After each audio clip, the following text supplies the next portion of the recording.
안녕하세요. 70개 한류를 꿈꿔라의 김성윤입니다. 파블로프의 개로 대변되는 고전적 조건화와 스키너 상자의 조작적 조건화가 가능했던 것은 무조건 자극이나 강화물인 음식이 있었기 때문입니다. 이전 영상에서 음식을 향한 식욕에 대해 내적 체계, 즉 영혼이 완전히 안전하게 살려는 영욕의 세 가지 하위 욕망 중 자기 보존 욕망에 해당되는 당대 삶의 욕망의 한 부분으로 제자리 찾기를 해주었습니다. 하지만 이것만으로 조건화를 가능케 한 내적 체계를 제대로 밝혔다고 할 수 없습니다. 이를 제대로 알아보기 위해서는 조건화를 포함하는 상위 개념인 연합을 통한 학습을 봐야 합니다. 연합은 조건 자극과 무조건 자극, 행위와 강화물이란 반응 등을 하나로 묶여지는 것을 말합니다. 연합은 어떻게 가능한가? 음식이란 강화물이 있어서만 연합이 가능한가? 아닙니다. 연합의 다양한 형태를 둘러보면 그렇지 않은 이유를 알 것입니다.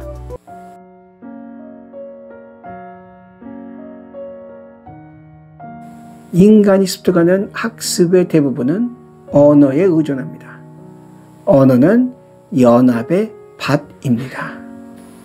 인간의 학습, 즉 지식 습득은 언어가 없다면 현재 지식량의 0.01% 이하로 줄어들 것이고 인간은 동물 수준을 벗어나기 힘들 것입니다. 왜냐하면 학습 내용인 문화가 언어의 부재로 인해 거의 전무했을 것이기 때문입니다.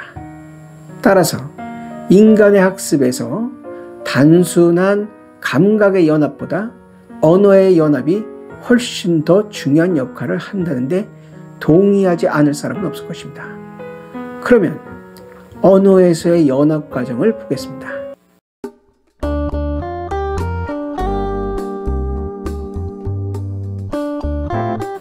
언어 학습이나 언어를 통한 지식 습득에서 우리는 과연 얼마만큼 파블로프나 행동주의자들이 말하는 자극 반응의 연합을 사용할까요? 자극 반응 연합 학습의 핵심적인 특성 중 하나가 근접성, contiguity입니다. 언어에도 근접성에 의해 두 단어가 서로 연합되는 경우가 있습니다. 이 중 하나가 환유, 메타노미입니다. 하지만 환유는 시간차를 둔 자극 반응의 연합과 달리 부분과 전체와의 연합입니다. 즉, 이는 부분이 전체를 대표하는 것입니다. 예를 들어, 그는 각고의 노력 끝에 드디어 왕좌에 오를 수 있었다 해서 왕권을 이루는 여러 요소들 중 하나에 불과한 왕이 앉는 의자가 왕권 전체를 상징합니다. 또 그녀는 이번에는 고추를 낳았어 해서 고추는 남자아이의 신체적 일부인 성기로 남자 전체를 나타냅니다. 현대사를 피로 물들인 단어 중 하나가 빨갱이라는 단어입니다. 한국 전쟁 후 거의 반세기 동안 이 단어는 그 사회에서의 매장을 의미했습니다. 그 이유는 이런 단어가 곧 공산주의자를 지칭하는 것이었기 때문입니다. 단순히 빨간색과 사람을 나타내는 이라는 전미사를 합친 것이 공산주의를 가리킬 수 있었던 것은 공산주의의 여러 모습에서 붉은색이 사용되면서 그 인접성에 의해 붉은색이 공산주의를 상징하게 되었기 때문입니다. 소련의 공산당은 격렬한 변화를 요구하는 열정적인 혁명을 이루기 위해 인간이 가장 흥분하기 쉬운 피의 색인 붉은색을 깃발을 비롯한 여러 곳에서 사용했습니다. 중국도, 북한도 국기의 주 바탕색은 붉은색입니다. 물론 남한에서 공산주의자를 빨갱이라고 할 경우 빨간색은 공산주의자들이 썼던 열정의 의미보다 죽음을 의미하는 색이었습니다. 남한 사람들의 피를 요구하는 위협적인 색이면서 남한 내에서 이의를 표방하는 자를 죽음으로 몰게 사람들을 흥분시키는 색이었습니다. 물론 환유에는 조건화의 중요한 요소인 음식과 같은 광화물이나 벌과 같은 처벌이 없습니다. 또 자극반응 연합이 무관한 자극들의 연합을 의미하는 것이라면 환유는 전체를 그 속에 있던 부분이 나타내는 것으로 조건화 연합은 환유 연합을 감당할 수 없습니다. 언어의 연합 과정에서 환유보다 훨씬 강력하고 광범위하게 쓰이는 연합 과정이 은유입니다. 은유는 기본적으로 유사성에 기반을 두고 이루어지는 언어적인 연합 과정입니다. 예를 들어 월드컵은 총성 없는 전쟁이다는 각 나라의 열렬한 지지를 받는 축구 국가대표팀들 간의 치열한 경쟁을 마치 목숨을 내걸고 하는 전쟁으로 비유한 것입니다. 성기숭배, 펠리시즘, 신앙은 남자와 여자의 생식기나 성행위의 모습을 한 나무, 돌, 지형 등의 대상에 대한 믿음으로 외형적인 유사성으로 인해 전혀 관계없는 것들을 하나로 묶어서 관계지우는 관객기를 잘 보여주고 있습니다.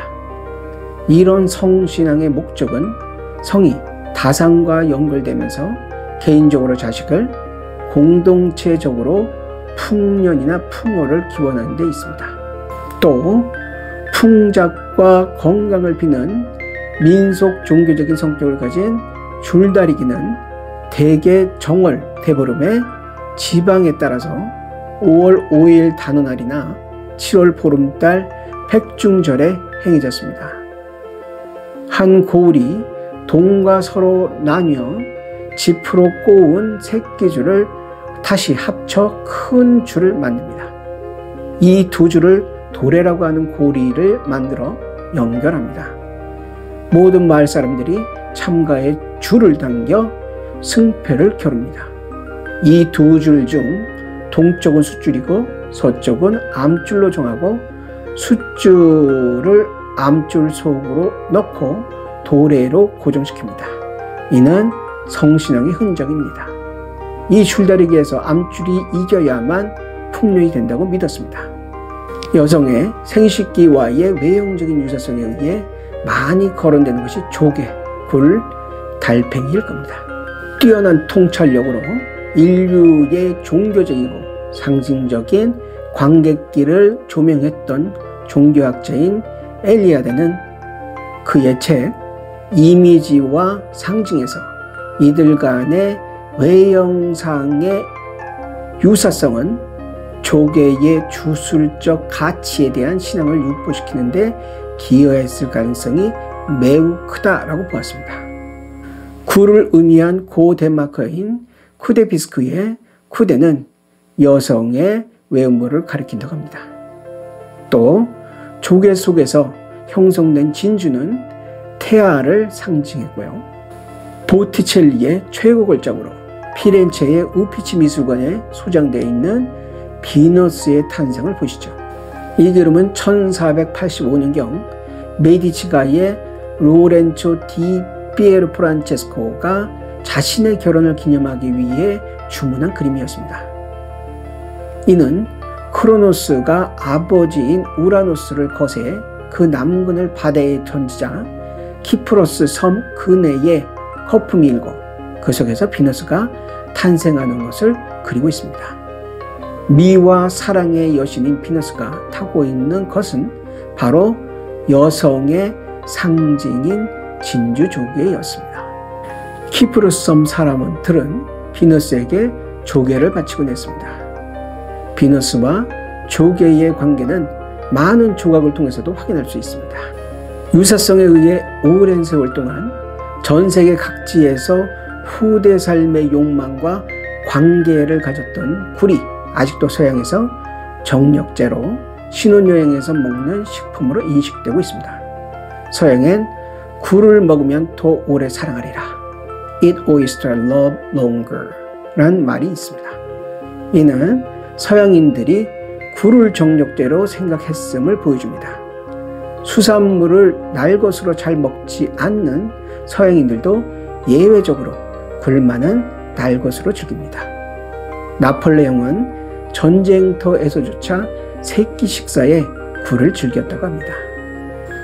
작가인 발자크는 대식가로 유명했는데 한 번은 앉은 자리에서 시비타스, 즉 1444개의 굴을 먹어치웠다고 하는 일화는 매우 유명합니다. 물론 굴은 에너지의 원천으로 알려진 글리코겐이나 굴에 함유된 아연이 성호르몬의 활성화에 도움을 준다는 과학적 설명도 있습니다. 그러나 고대에서부터 현대에까지 많은 일반인들이 달팽이와 굴을 정력제로 간주한 것을 이런 성분만으로 어떻게 해석할 수 있겠습니까? 진주가 여성 생식기를 상징하는 족에서 자라서 나온다는 사실은 진주를 수태력을 갖는 것으로 보게 하기에 충분했습니다. 조개 속의 진주와 태아 간의 유사성은 중국 학자에 의해서도 강조되었습니다. 인도의 치료법에서도 진주가 정력을 증진시켜주고 성관계 시 최음작용을 한다고 믿고 있습니다. 그리스인들에게도 진주는 사랑과 결혼을 나타냅니다. 겐지스강에서 목욕을 하는 사람들은 강물이 번뇌를 씻어줄 거라는 믿음을 갖고 있습니다. 또 요단강은 지금도 세례를 주는 장소로 신성시 되고 있습니다. 교회에서 새 신자가 되기 위해서 세례란 통과 의례를 거칩니다. 세례, 베프티즘은 침수, 즉 담그다라는 그리스에서 왔다고 합니다. 물론 오늘날 가톨릭 교회나 대부분의 프로테스탄 교회에서는 몸 전체를 물에 담그기보다 가볍게 머리나 이마에 물을 뿌리는 정도로 침례 의식을 대신하고 있지만 그 상징적 의미는 변함이 없습니다. 불교에서는 관욕 의식이 있습니다. 이는 석가모니 부처님이 탄생 시 9마리 용이 나타나 오색 향수로 부처를 씻어 주었다는 것에 근거하며 부처님 오신 날이 되면 각 사찰에서 석가모니 상에 물을 붓는 의식을 말합니다. 이 의식은 모든 탐욕의 때를 씻어버림을 상징합니다. 삶으로서의 은유, 코끼리를 생각하지 마로 유명한 미국의 인지언어학자인 조지 레이코프는 은유의 본질은 한 종류의 사물을 다른 종류의 사물의 관점에서 이해하고 경험하는 것이라고 주장하면서 인간의 사고 과정이 대부분 은유적이라고까지 주장했습니다. 그렇다면 자극 반응 연합 학습이 삶에서 차지하는 비중이 상당히 줄어든다는 것이며 그만큼 설득력이 제한된다는 것이죠.